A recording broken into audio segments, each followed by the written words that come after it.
Hello everyone, नमस्कार, welcome to RSG classes. So guys, आज है हमारी टाइम वैल्यू ऑफ मनी की क्लास नंबर 10।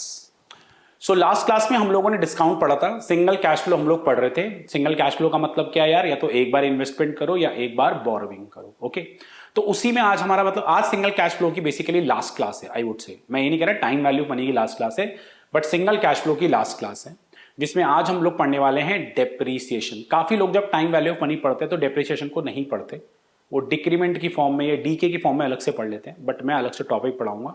बहुत सारे कोर्सेज में टाइम वैल्यू ऑफ मनी या मैथमेटिक्स ऑफ फाइनेंस के नाम से जब उस टॉपिक को पढ़ते हैं तो वो लोग डेप्रीसिएशन से होकर जरूर गुजरते हैं। ओके, तो चलिए पहले मैं आप लोगों के लिए हेडिंग डाल देता हूं। डेप्रीसिएशन डाल दूं हेडिंग, डेप्रीसिएशन।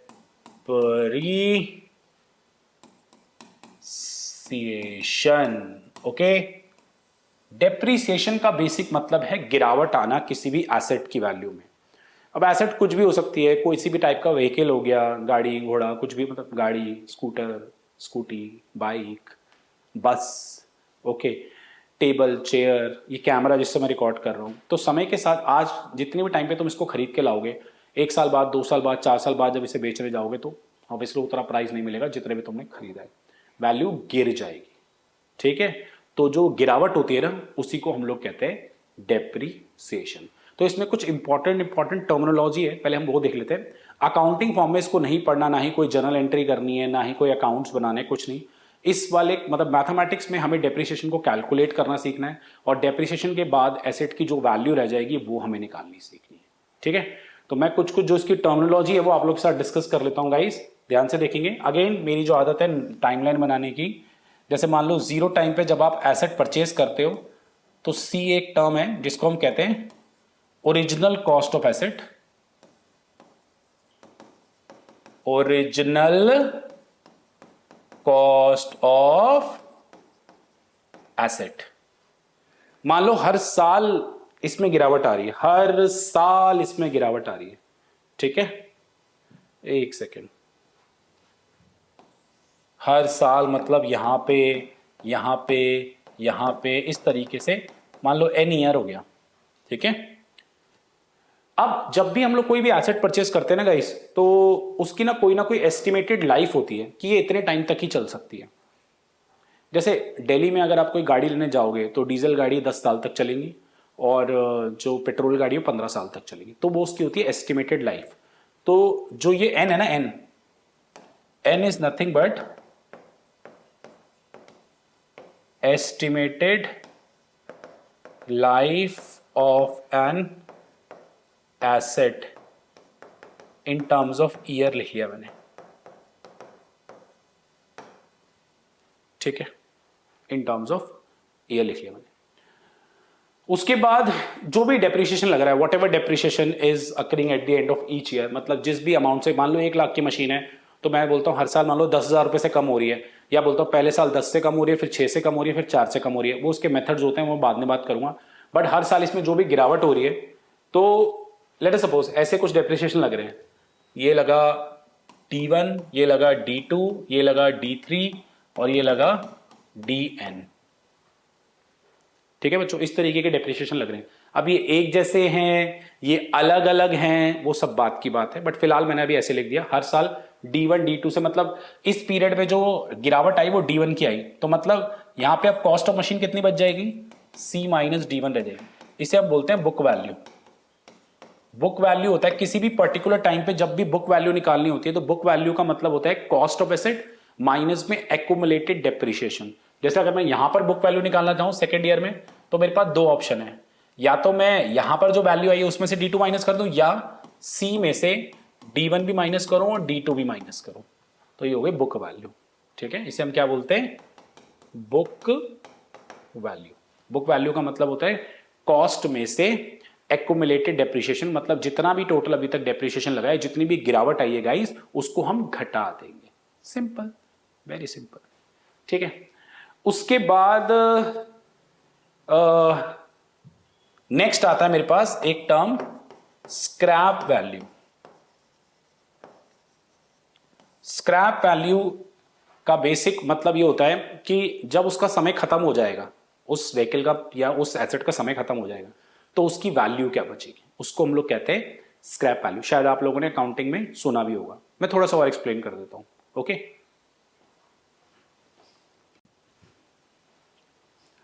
सो स्क्रैप वैल्यू का वैसे भी देख सकते हो कि जब उसका टाइम खत्म हो रहा होगा ना, टाइम खत्म होने के बाद जो उसकी वैल्यू बच जाएगी, जैसे सपोज करो आज मैंने कोई 10 लाख की गाड़ी खरीदी और वो 15 साल तक चलेगी, और 15वें साल बाद उसकी वैल्यू सिर्फ 50,000 रुपए में जा रही है, तो उसकी स्क्रैप वैल्यू होगी। कुछ लोग इसको ऐसे भी बोल सकते हैं कि स्क्रैप वैल्यू आप लोग ऐसे भी डील कर सकते हैं, जो at the end of year, n year पे जो बुक वैल्यू होती है वही स्क्रैप वैल्यू होती है, लास्ट के टर्म पे।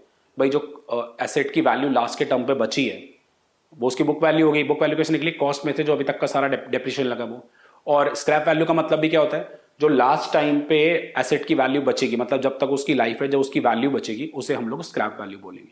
बुक ऑब्वियसली स्क्रैप वैल्यू का कॉन्सेप्ट सिर्फ और सिर्फ एंड ऑफ, जब उसका समय खत्म होने वाला था तब होता है, और बुक वैल्यू तो हर साल निकाल सकते हैं हम लोग कितनी कितनी आगे। ठीक है, ये हो गया स्क्रैप वैल्यू। तो book value, scrap value, original cost of asset, estimated life, ऐसी कुछ टर्म्स आपको याद रखनी है। अब हम 3 तरीके से डेप्रिसिएशन को कैलकुलेट करने जा रहे हैं, 3 मेथड होते हैं इसको कैलकुलेट करने के। टेंशन बिल्कुल नहीं, एग्जामिनर आपको बताएगा कि कौन सा मेथड आपको यूज करना है। ओके, पहला होता है स्ट्रेट लाइन मेथड, दूसरा होता है sum of the year digit method, तीसरा होता है डिमिनिशिंग वैल्यू मेथड, जिसे रिड्यूसिंग और परसेंटेज वैल्यू मेथड भी हम लोग बोलते हैं। तो एक एक करके शुरू करते हैं। सबसे पहले स्ट्रेट लाइन पढ़ते हैं, देखिए प्लीज। चलिए गाइस, पहले मेथड की तरफ मूव करते हैं, स्ट्रेट लाइन मेथड। ओके, ये आसान है, काफी लोगों ने अकाउंट्स में इसको पढ़ा हुआ है, मतलब सबसे आसान मेथड ये है, और इसके पूछने के चांसेस थोड़े से कम है, बट स्टिल आना तो चाहिए। ओके, चलिए लिखते हैं स्ट्रेट लाइन मेथड। स्ट्रेट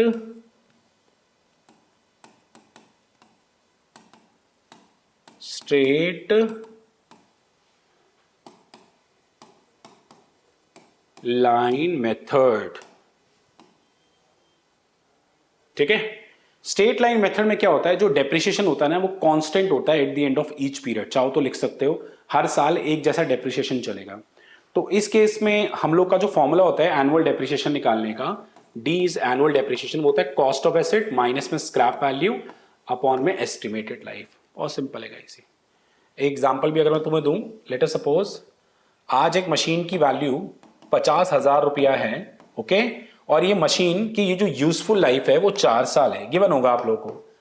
और 4 साल बाद जो उसकी स्क्रैप वैल्यू हो जाएगी वो हो जाएगी 10,000। कितनी हो जाएगी, 10,000। तो अगर मैं इसका एनुअल डेप्रिसिएशन निकालना चाहूं, ठीक है, तो एनुअल डेप्रिसिएशन कैसे निकलेगा,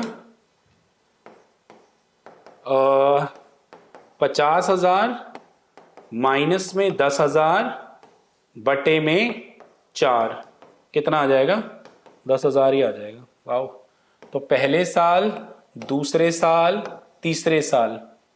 ठीक है, मैं सारी बुक वैल्यू भी निकाल देता हूं अगर आप देखना चाहो।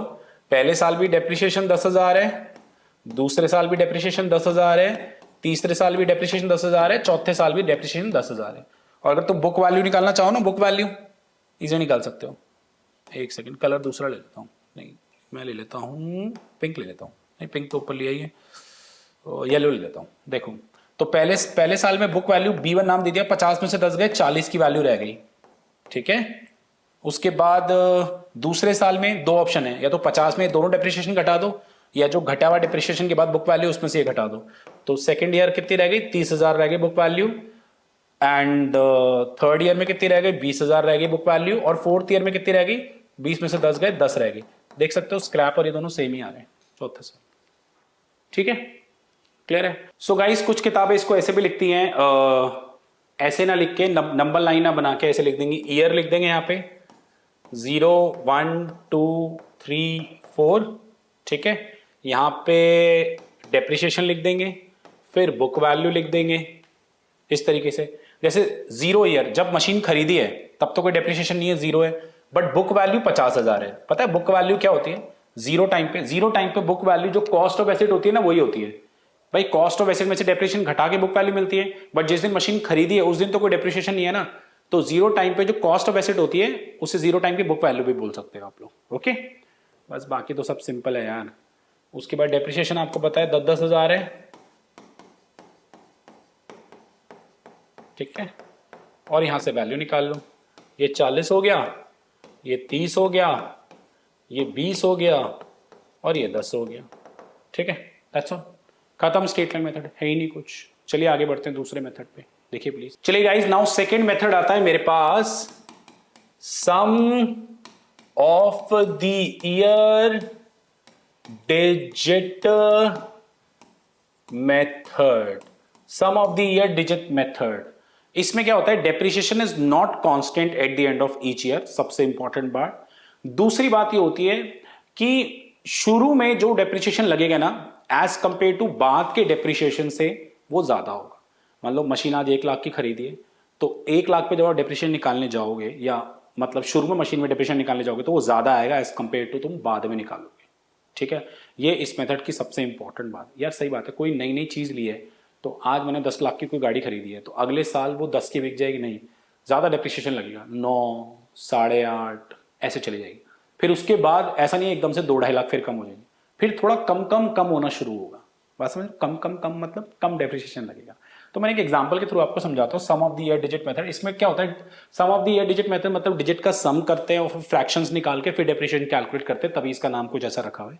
तो मैंने एक एग्जांपल आप लोग के लिए करा है ताकि आपको और मेरा समय बचे। ध्यान से देखेंगे, कॉस्ट ऑफ द एसेट 15,000 है, 5 साल एस्टिमेटेड लाइफ है और स्क्रैप वैल्यू इसकी 0 है। पहले मैंने ईयर लिख दिए 1 2 3 4 5, okay. And digit of the year reverse करनी है। सबसे पहले रिवर्स इसलिए करनी है बिकॉज जब डेप्रिसिएशन आप कैलकुलेट करोगे इनिशियली, तो वो ज्यादा होना चाहिए एज कंपेयर टू आप जब बाद में उसे कैलकुलेट करोगे। तो रिवर्स करा, 5 4 3 2 1, ठीक है।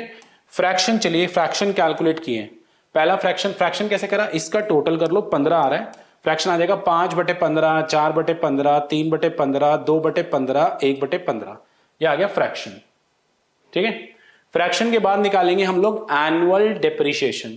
तो एनुअल डेप्रिसिएशन किस तरीके से निकलेगा, एनुअल डेप्रिसिएशन ऐसे निकलेगा, जो भी वैल्यू है 15,000, तो 15,000 के हिसाब से हम निकालेंगे 15,000 इंटू 5/15 कितना आ जाएगा 5,000, 15,000 इंटू 4/15, 15,000 इंटू, एक कैलकुलेट कर दूं, 15,000 इंटू 5/15, इससे काटेंगे तो 1000 आएगा बच्चों, और ये 5,000 हो जाएगा, सिंपल।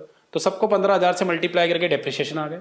ठीक है, अब बात करते हैं बुक वैल्यू की। मैं 0 टाइम वाला ईयर नहीं ले रहा, तो पहले साल की बुक वैल्यू क्या होगी, इनिशियली 15,000 वैल्यू थी, पहले साल इतना डेप्रिसिएशन लगा, 15 में से 5 गए 10, फिर 10 में से 4 गए 6, 6 में से 3 गए 3, 3 में से 2 गए 1, 1 में से 1 गए 0। तो लास्ट टाइम पे बुक वैल्यू 0 आ रही है, और क्वेश्चन में मेंशन भी था स्क्रैप क्या है, 0 है। बस यही मेथड है, इसमें और कुछ भी आप लोगों को कुछ खास नहीं करना, डायरेक्टली आपको सब कुछ गिवन होगा, आपको कैलकुलेट करना। मेथड लिख देगा, sum of the year digit method से कैलकुलेट करो। तो आई होप सबको अच्छे से क्लियर होगा। Thank you. चलिए गाइस, थर्ड मेथड पे मूव करते हैं, विच इज डिमिनिशिंग और reducing value method.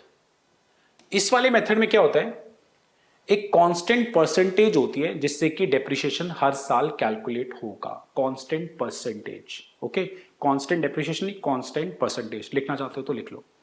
Late us suppose R is the rate, percentage rate जिससे आप डेप्रिसिएशन कैलकुलेट करोगे। बड़ा आसान है गाइस ये भी। तो इधर आ जाओ, नंबर लाइन बना। नंबर लाइन बनाने से तो बहुत ही चीजें हल हो जाती है। ये सी है, आइए अब एक एक करके चेक करते हैं। फर्स्ट ईयर में जो डेप्रिसिएशन लगेगा, D1 नाम दे दें। तो मान लो 1 लाख की मशीन है, 10% का डेप्रिसिएशन, तो 1 लाख का 10%, तो एक तरीके से CR हो गया। और बुक वैल्यू क्या बची, B1 क्या बचा आप लोगों के पास, C माइनस CR, सिंपल। तो C(1 - R), ठीक है। अब अगर आप जब second year, eight the end of second year depreciation निकालने जाएंगे गाइस, यहां पे डेप्रिसिएशन निकालने जाएंगे, तो वो इस पे नहीं लगेगा, वो लगेगा 2 साल पहले, मतलब 2 साल से पहले 1 साल पे eight the end of first year क्या बुक वैल्यू थी, ये थी भाई। जो मशीन की वैल्यू है 10% डेप्रिसिएशन लगना है हर साल, तो ये देखेंगे उससे पिछले साल मशीन की क्या वैल्यू थी। इससे पिछले साल मशीन की वैल्यू तो उसकी ओरिजिनल कॉस्ट ही थी, बट इससे पहले पिछले साल मशीन की वैल्यू क्या होगी बेटा, यही हो जाएगी ना बुक वैल्यू। तो आप लिखेगा C(1 - R) इंटू R, और B2 क्या हो जाएगा, 2 तरीके हैं, या तो C में से ये दोनों माइनस कर दो, ठीक है, या इसमें से ये माइनस कर दो, अप टू यू, ठीक है, ओके। तो C(1 - R) minus CR(1 - R), तो तो अगर मैं C one minus R common लूंगा तो वन माइनस आर बचेगा and this will become C one minus R का स्क्वायर। तो सेकेंड ईयर में आ जाएगा सी वन माइनस आर का स्क्वायर। तो पैटर्न बन जाता है। पैटर्न क्या बन जाता है? फर्स्ट ईयर में आता है C one minus R, second year में आता है सी वन माइनस आर का स्क्वायर, ऐसे ही थर्ड ईयर में सी वन माइनस आर का क्यूब, और nth ईयर में आ जाएगा। nth ईयर में अगर तुम्हें बुक वैल्यू निकालनी है तो वो हो जाएगी, जिसको कुछ लोग एस से भी डिनोट करते हैं, ठीक है, वो हो जाएगी सी वन माइनस आर की पावर एन। यूजफुल लाइफ अगर एन है, एन ईयर तक चलेगा, तो लास्ट ईयर जो बुक वैल्यू होगी वही स्क्रैप वैल्यू भी हो जाएगी, ठीक है। और अगर आप लोगों को इस एन ईयर तक का टोटल डेप्रिसिएशन कैलकुलेट करना है तो टोटल डेप्रिसिएशन भी निकालना आसान है। कैसे? इंडिविजुअल डेप्रिसिएशन ना कैलकुलेट करके अगर टोटल डेप्रिसिएशन कैलकुलेट करना है तो कैसे निकालेंगे हम लोग? सी माइनस में एस, सिंपल है भाई। nth ईयर पे जो वैल्यू बची है वो इनिशियल में जितने में खरीदा था वो जो डिफरेंस आ रहा है वो हो गया टोटल डेप्रिसिएशन, सिंपल। किसी पर्टिकुलर पीरियड का डेप्रिसिएशन आपको निकालना, कहता है eight the end of second year का डेप्रिसिएशन निकालो। तो जब भी किसी भी पर्टिकुलर पीरियड का डेप्रिसिएशन आपसे मांगेगा तो उससे पिछले साल की पहले आपको बुक वैल्यू निकालनी पड़ेगी। जैसे अगर मैं बोलता हूँ सेकंड ईयर का डेप्रिसिएशन क्या है, तो फर्स्ट ईयर पे जो बुक वैल्यू पहले वो निकालो और उसको रेट से मल्टीप्लाई करो तो आपको उस पर्टिकुलर ईयर का डेप्रिसिएशन मिल जाएगा। दैट्स ऑल, ठीक है। तो अब एक काम करते हैं, हम डायरेक्टली ना क्वेश्चंस पे मूव करते हैं। क्वेश्चंस करते हैं, इसके 7-8 सवाल हैं वो करते हैं, जिससे कि पूरा डेप्रिसिएशन क्लोज हो जाएगा अच्छे से। क्वेश्चंस करके जाना गाइस, पेपर में तो क्वेश्चंस ही करने हैं आप लोगों ने। चलिए देखिए, चलिए गाइस, तो पहले एक सवाल ना मैं सोच रहा हूँ डिमिनिशिंग का भी कराई दूं आपको, फिर एक मिक्स, एक बेसिकली जो हमारे क्वेश्चन की सीरीज है मिक्स क्वेश्चन की वो करेंगे, थोड़े हाई लेवल सवाल भी उसमें। चलिए देखिए, a machine costing ₹50,000 depreciate at the constant rate 8%। Constant rate 8% दे दिया, दिमाग चल जाना चाहिए, डिमिनिशिंग से ही होगा। What is the depreciation charge for 8th year? 8वें साल में कितना डेप्रिसिएशन लगेगा? If the estimated life of the machine is 10 year, find the scrap value. बच्चों बड़ा आसान है, मैं आपको सिर्फ नोटेशंस लिख के दे रहा हूं, कैलकुलेशन आप सारे जान चुके हो। अगर हम बात करें, आज मशीन की वैल्यू है 50,000, ठीक है। हम लोग जानना चाहते हैं कौन से टाइम पे डेप्रिसिएशन, 8th ईयर पे क्या डेप्रिसिएशन लगेगा। ओके, डेप्रिसिएशन के लिए हमें बुक वैल्यू इससे पिछले साल की पता होना चाहिए। तो first we will find the book value at 7th year, जिसका फॉर्मूला है सी वन माइनस आर की power 7, which is 50,000 1 minus 0.08 to the power 7, 50,000 0.92 की पावर 7, एंड डेप्रिसिएशन क्या आ जाएगा 8th ईयर का, D8 नाम दे रहा हूं उसको मैं। तो जो भी आएगा B7, इसको तुम 0.08 से मल्टीप्लाई कर लो। कुछ किताबें ऐसे भी कराती है कि 7th ईयर की बुक वैल्यू निकाल लो, 8th ईयर की बुक वैल्यू निकाल लो, दोनों का डिफरेंस जो आएगा वो 8वें साल का डेप्रिसिएशन हो जाएगा। वो भी बात ठीक है भाई, यहाँ पे कुछ वैल्यू बची थी, यहाँ पे कुछ वैल्यू बची थी, तो ये वैल्यू कुछ थी, ये वैल्यू कुछ थी, ये वाली वैल्यू इससे कम थी, ऑब्वियसली आगे बढ़ेंगे तो कमी होगी। तो ये जो कमी आ रही है क्यों आ रही है? बिकॉज इसके बीच डेप्रिसिएशन लगा है, ठीक है, सिंपल। स्क्रैप वैल्यू निकालनी है 10वें साल में, तो हो जाएगा 50,000 1 माइनस 0.08 की पावर 10, वही बुक वैल्यू लास्ट ईयर की, is equal to scrap value. Okay, that's all, खत्म। अब हम अपने क्वेश्चंस पे मूव करते हैं, देखिए प्लीज। चलिए गाइस, तो कुछ 6-7 सवाल हैं जो कि आपकी सारी परेशानियों को दूर कर देंगे। मतलब इसके बाद आप किसी भी किताब से कोई भी सवाल उठाए, आई एम डैम श्योर आप अटकेंगे नहीं। ओके, चलिए स्टार्ट करते हैं। फर्स्ट क्वेश्चन पे आते हैं। A mainframe computer whose cost rupees 5 lakh will depreciate to a scrap value of rupees 50,000 in 5 year, 5 साल तक ही चलेगी। What is the book value of the computer at the end of 3rd year? अरे वाह, if the straight line method of depreciation is applied, oh my god, तो straight line method तो depreciation तो constant रहेगा। तो अगर मैं depreciation annual depreciation निकालूं, D को ले लेना annual depreciation, ठीक है। तो एनुअल डेप्रिसिएशन क्या होगा? C माइनस एस अपॉन में N। तो C कितना है गाइस? 5 लाख है, ठीक है, एंड S कितना है? 50,000 है, ओके, अपॉन में N है कितना? 5 साल है, 5 साल है, तो 4.5 लाख बाय 5, 90,000 आ जाएगा। तो हर साल डेप्रिसिएशन 90,000 लगेगा। हमें क्या निकालना है? हमें निकालना है what is the book value of the computer eight the end of 3rd year, 3rd year में निकालना है। तो डायरेक्ट भी निकाल सकते हो, ठीक है। बाकी अगर आप ऐसे निकालना चाहो, ईयर 1 0 1 2 3 4 5, ठीक है, ऐसे कर देते हैं। एंड डेप्रिसिएशन तो पहले साल 0, फिर 90,000, फिर 90,000, फिर 90,000, फिर 90,000, मैं तो सारा ही निकाल रहा हूँ एक बारी में। बुक वैल्यू निकाल लो। पहले साल की बुक वैल्यू तो कॉस्ट ही हो जाएगी गाइस, 5 लाख। फिर 5 में से 90 गए, 410, 410 में से 90 गए, 11 में से 9 गए 2, और 11 में से 9 गए 2, 3 20, ठीक है। 3 20 में से 90 गए तो बचे 2 30, तो तीसरे साल की वैल्यू हो गई 2 30, ठीक है। डायरेक्ट भी निकाल सकते हो, जैसे तीसरे साल की अगर बुक वैल्यू निकालनी है ना, तो जो भी कॉस्ट है उसमें 3 साल तक जो डेप्रिसिएशन लगा है, भाई क्या होता है किसी भी पर्टिकुलर टाइम पे बुक वैल्यू निकालनी है तो कॉस्ट ऑफ एसेट माइनस में एक्यूमुलेटेड डेप्रिसिएशन। ओके, तो एक्यूमुलेटेड डेप्रिसिएशन 90 तिया हो गया 2,70,000, ठीक है, वो माइनस कर लो तब भी आ जाएगा 2,30,000, सिंपल। चलिए आगे बढ़ते, थोड़ा फटाफट करते हैं। अरे ये कहाँ गए हम, एक second. The value of machine depreciate 11% annually, तो परसेंटेज है तो दिमाग चलने दें, डिमिनिशिंग है। If the present values rupees इतना, मतलब आज वैल्यू इतना है, तो 3 साल पहले इसकी वैल्यू क्या रही होगी। तो ये उल्टा पूछ लिया है इसने, मुझे बुक वैल्यू आज दे दी है, ऐसे देख लो, जैसे आज बुक वैल्यू दे दी कितनी है 38,440, और कहता 3 साल पहले इसकी वैल्यू क्या थी, मतलब -3, 3 साल पहले जाना है। तो अगर आप यहाँ 3 लिखना चाहते हो तो यहाँ 0 कर देना, बट अब हमारा दिमाग ऐसा चलता है कि प्रेजेंट वैल्यू को हम लोग हमेशा 0 टाइम पे लेके चलते हैं, इस वजह से। तो बुक वैल्यू अगर हमें तीसरे साल पे निकालनी है, find the value of 3 year ago, 3 साल पहले की वैल्यू निकालनी है।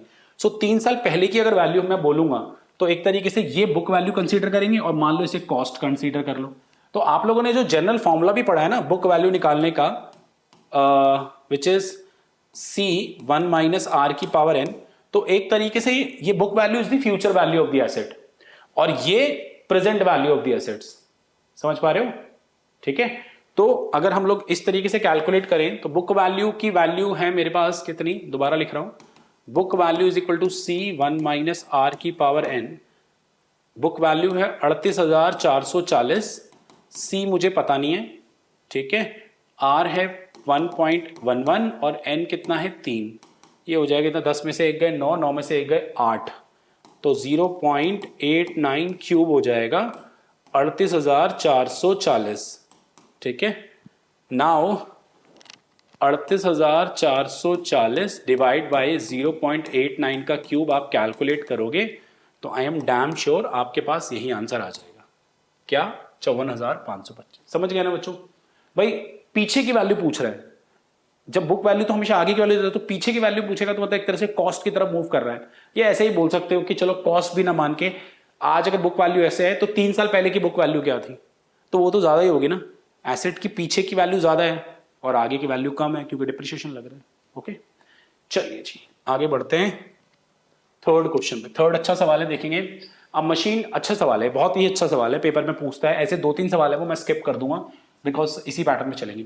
अ machine depreciate at the rate of 10% per annum for the first 2 year and then 7% per annum for the next 3 year, depreciation being calculated on the diminishing value.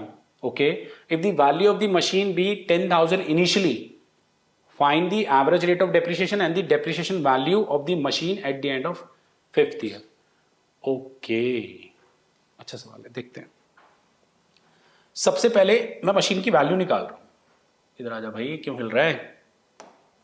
मैं सबसे पहले machine की value निकाल रहा हूं, देखो 0 टाइम पे 10,000 है मशीन की वैल्यू। पहले तो कह रहे हैं कि 10% है पहले 2 साल के लिए, ठीक है जी, और 7% है फॉर अनदर 3 ईयर्स के लिए, ठीक है जी, अनदर 3 ईयर बोले तो 5। Okay, find the average rate of depreciation and the depreciation value of the machine at the end of 5th year. देखिए प्लीज, ठीक है। तो डेप्रिशिएटेड वैल्यू का बेसिक मतलब डेप्रिसिएशन की वैल्यू नहीं हो गया कि डेप्रिसिएशन काटने के बाद जो वैल्यू बच रही है तो बुक वैल्यू होती है। ओके, तो अगर तुम्हें बुक वैल्यू निकालनी है यहां पे, या डेप्रिशिएटेड वैल्यू निकालनी है यहां पे, तो आप लिख देना depreciation value eight the end of 5th year, वो क्या हो जाएगी 10,000 1 - 0.12 की पावर 2, क्योंकि 2 साल तक तो इतना है, इनटू में 1 - 0.07 की पावर 3, अगले 3 साल तक इतना है। तो ये कैलकुलेशन 6516 आपको आंसर दे दे। यार changing the rate of interest, compound interest में पढ़ा है ना, तो कुछ ऐसे changing the rate of depreciation हो गया, ठीक है, इतने साल के लिए कांस्टेंट है। अब आप लोग अगर डिमिनिशिंग में तो कांस्टेंट रहता है, रेट कांस्टेंट रहता है, मैं समझ गया, बट अगर रेट चेंज हो रहा है किसी पर्टिकुलर पॉइंट ऑफ टाइम पे, तो उस पर्टिकुलर टाइम तक का बुक वैल्यू अलग निकाल लेंगे और उसके आगे उसको अलग ले जाएंगे, सिंपल। ठीक है, चलिए जी। तो 6516 आ गया। अब उसके बाद कह रहे हैं find the average rate of depreciation. तो एवरेज रेट ऑफ डेप्रिसिएशन क्या है कि मतलब इस पूरे 5 साल के लिए एक ऐसा रेट ऑफ डेप्रिसिएशन निकालो कांस्टेंट, मतलब एवरेज ना, ऐसा नहीं 10 और 7 की एवरेज लेनी नहीं है, ये मत करना।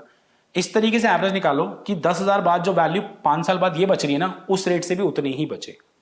तो देखिए प्लीज, इसको ऐसे करते हैं, let R be the average rate of depreciation. Okay guys, मैं फिर बोल रहा हूं गाइस, डिमिनिशिंग में जो कांस्टेंट होता है परसेंटेज, ठीक है, अगर वो किसी पर्टिकुलर टाइम के बाद चेंज हो जाए तो वहां तक के अलग निकाल लेंगे, उसके बाद के अलग निकाल लेंगे, सो सिंपल। ओके, 5 साल बाद वैल्यू कितनी है? 6516। तो एवरेज रेट निकालने के लिए 10,000 1 माइनस आर की पावर 5 अपॉन में 6516 बचेगा, कुछ ऐसा बचेगा। ठीक है, अब आएगा असली मजा। अब इसमें हम लेंगे लॉग शॉक। ठीक है, तो मैं इसको लॉग से करने वाला हूं, देखेंगे सारे। 1 माइनस आर की पावर 5 6516 अपॉन में 10,000, लॉग ले लो। 5 log 1 minus R is equal to log 6516 minus में लॉग 10,000, ऐसा कुछ बचेगा। ठीक है, चलिए लॉग टेबल से इसको चेक करते हैं पहले। चलिए गाइस, तो नाउ लॉग टेबल से लॉग देखते हैं। तो मैंने लॉग टेबल निकाल ली है। सबसे पहले है 65 पे 1 एंड देन 6। 65 पे 1 मेरा आ रहा है 8136। मैंने लॉग का वीडियो बना रखा है यार, देख लेना हमारे चैनल पे। 8136 एंड देन 6।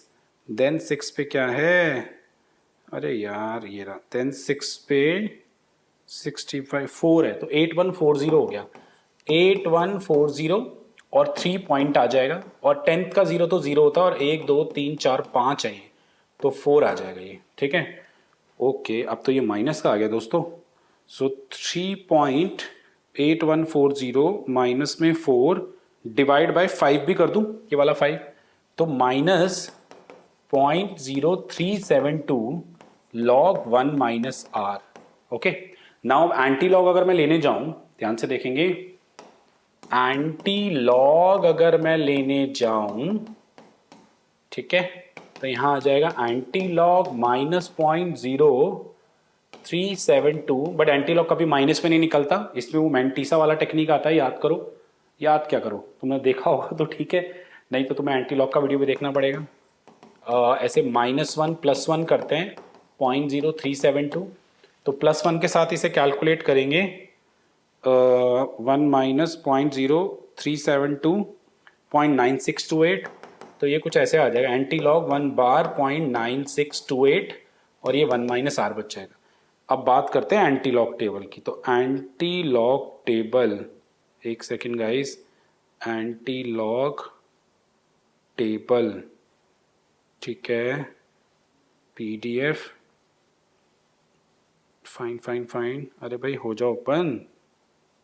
ठीक है, तो एंटी लॉग टेबल में देखना 0.96 में 2 देन 8, 0.96 में 2 आ रहा है, थर्ड नंबर पे है ना 2, 9162, ठीक है, देन 8 में आ रहा है, 8 है कौन सा, सेकेंड लास्ट, 17। गाइस थोड़ा बहुत मिस्टेक तो माफ़ी है। 9179, तो 9179 पॉइंट से पहले ये तो 0 पॉइंट आ जाएगा।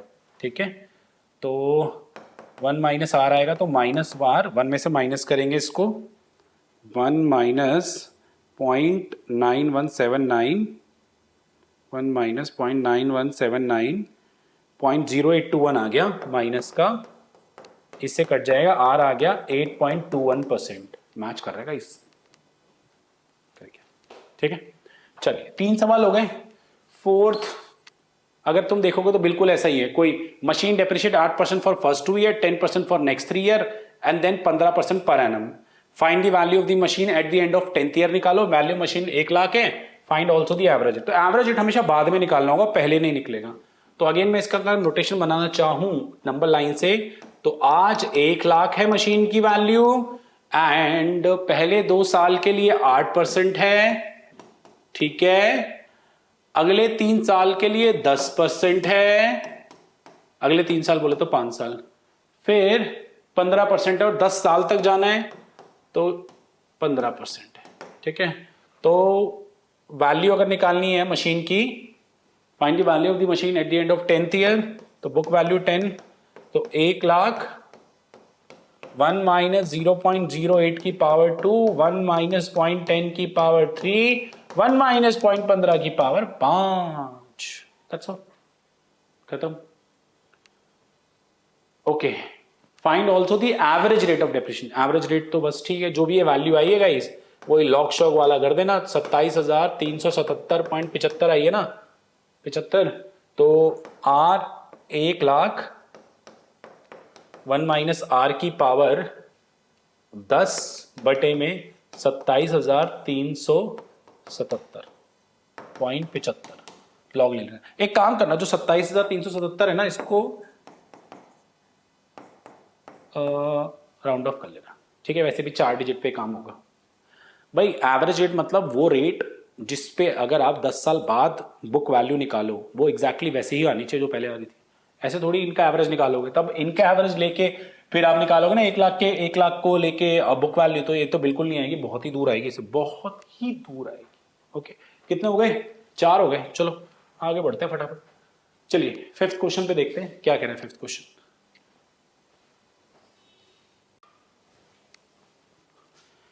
चलिए गाइस देखिए 5th क्वेश्चन क्या कह रहा है। An asset costing ₹4500 will depreciate to a scrap value of 500 in 10 year, find the rate of depreciation. ठीक है यार, स्क्रैप वैल्यू 10 साल बाद हो गई 500 रुपया, तो आज 4500 है, 10 साल बाद हो गई 500 रुपया, ठीक है। ये बुक वैल्यू भी हो गई। तो एक तरीके से जो फॉर्मूला हम लगाते हैं C1 माइनस आर की पावर n, तो ये 500 है, ये 4500 है, रेट हमें पता नहीं है और ये 10 है। ये कटा 5/45 1/9 हो जाएगा। बस लॉग लेके कर लो solve. log 1 minus log 9, 10 log 1 minus r। log 1 0 होता है, log 9 90 पे 0 देखोगे, 10 से डिवाइड करोगे, मैंटीसा वाला लोगे, एंटी लॉग करोगे, हो जाएगा। करना प्लीज खुद, एक सवाल मैं करा चुका हूं आपको। ओके, 6 क्वेश्चन पे मूव करते। क्या कह रहा है? Machine costing ₹80,000 would reduce to 20,000 in 8 year. 80,000 की वैल्यू 8 साल बाद 20,000 हो गई। ओ माय गॉड, 0 टाइम बाद जो 80,000 की वैल्यू थी वो 8 साल बाद 20,000 की हो गई दोस्तों। Find the rate of yearly depreciation given that depreciation is calculated using diminishing.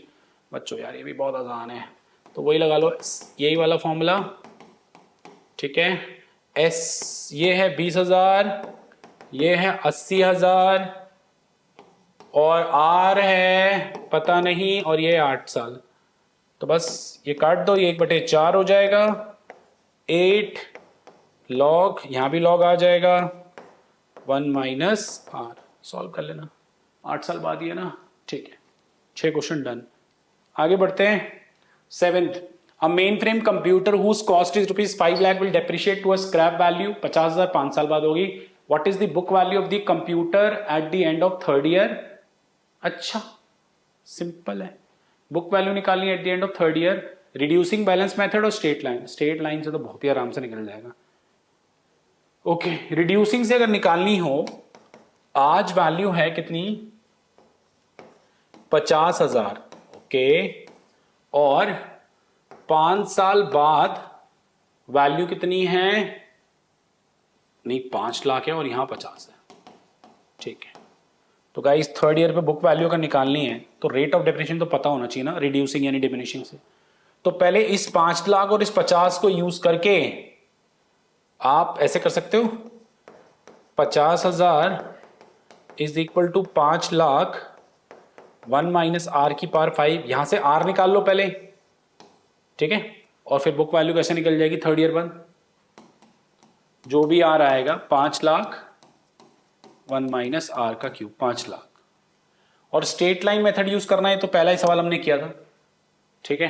अब पहले एनुअल डेप्रिसिएशन निकाल लो। स्ट्रेट लाइन से एनुअल डेप्रिसिएशन क्या होगा, कॉस्ट होगी 5 लाख माइनस 50 4.5 4.5 90,000 हो गया। 3 साल बाद वैल्यू निकालनी है तो 3 साल का डेप्रिसिएशन 2,70,000 हो गया। 5 में 270 माइनस करो 230 आ जाएगा, खत्म, ठीक है।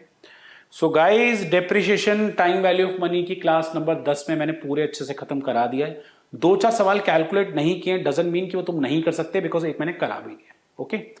तो that is all for today. Please यार कमेंट तो करके बोलो कैसी लग रही है वीडियो, शेयर करो, सब्सक्राइब करो, तो मैं और प्यारी प्यारी वीडियोस बनाऊंगा, ठीक है।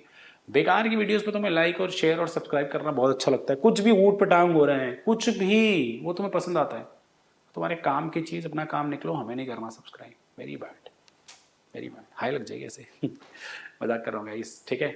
वीडियो अच्छा लगा हो कमेंट करके बताना। Bye bye.